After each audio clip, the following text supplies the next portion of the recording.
ইউসুফ আলাইহিস সালাতু ওয়াস সালাম এমন একজন নবী, অর্ধ পৃথিবীর অর্ধেক সৌন্দর্য আল্লাহ সুবহানাহু ওয়া তাআলা নবী ইউসুফকে দিয়েছিল।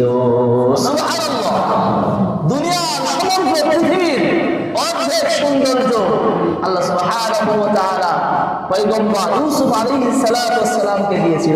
সুবহানাল্লাহ।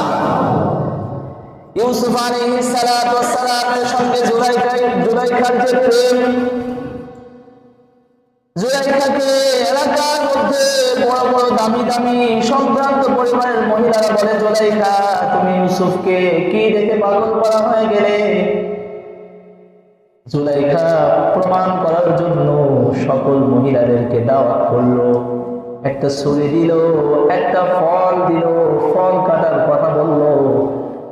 এই সময় ইউসুফ আলাইহিস সালাতু ওয়াস সালাম মিশরের সব মহিলাদের সামনে উপস্থিত করলো।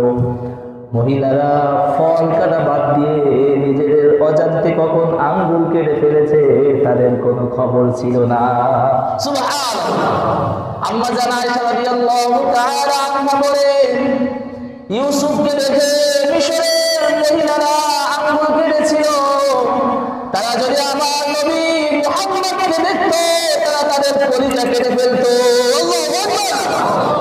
সুবহানাল্লাহি ওয়া বিহামদিহি সুবহানাল্লাহিল আযীম। নবী সাল্লাল্লাহু আলাইহি ওয়াসাল্লাম তৃতীয় আসমানে ইউসুফ আলাইহিস সালাতু ওয়াস সালামের সঙ্গে সাক্ষাৎ করলেন।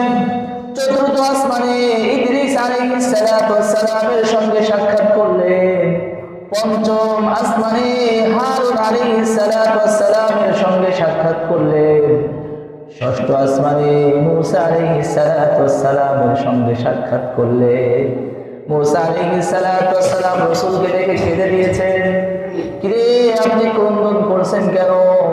বলে, একজন যুবক নবী, সে আমার কত পরে দুনিয়ার জমিনে আসছে, কিন্তু তার হায়াত অল্প থাকা সত্ত্বেও তার উম্মত আমার উম্মতের চেয়ে অনেক অনেক বেশি হবে, এবং তার উম্মতগণ আমি মুসার উম্মতের আগেই জান্নাতে প্রবেশ করবে।